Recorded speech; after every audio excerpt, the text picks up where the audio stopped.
The member for Riverina has the call. Thank you, Madam Deputy Speaker.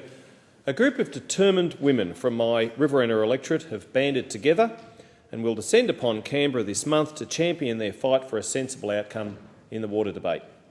It is now more than halfway through the consultation period for the Murray-Darling Basin draft. People in regional communities are desperately worried about whether they have a future, whether the government even cares.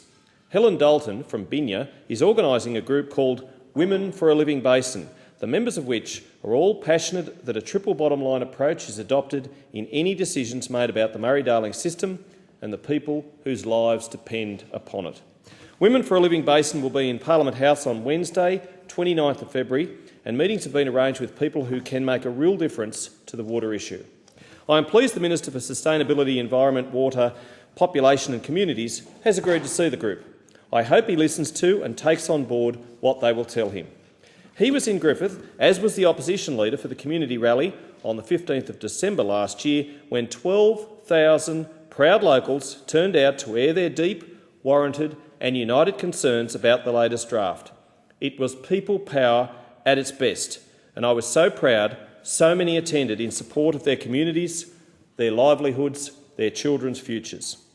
Women for a Living Basin also includes Bridget Bode from Marungal Hill and Debbie Buller from Griffith, who is also the president of Murrumbidgee Valley Food and Fibre Association Incorporated, Shona Hando from Colliambly and Virginia Tropiano from Hanwood, and as well as many others. These are all committed, driven and vocal women who want common sense and fairness to prevail and who want to see their fantastic region be able to continue to grow the food to feed this nation and other nations. Colliambly irrigator Mrs Hando told her local newspaper, The Observer, rural women want to know if there is a future for their families in communities like Colliambly, communities which were established specifically for the purpose of irrigation. To maintain these facilities, community population needs to be maintained. Less water in the Colliambly irrigation area would mean less jobs and less people. Critical mass would be lost.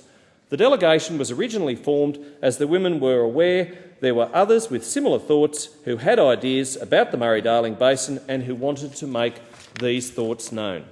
The Leader of the Nationals, the Shadow Ministers for Regional Development, Local Government and Water and the Shadow Minister for Agriculture and Food Security will also meet the delegation.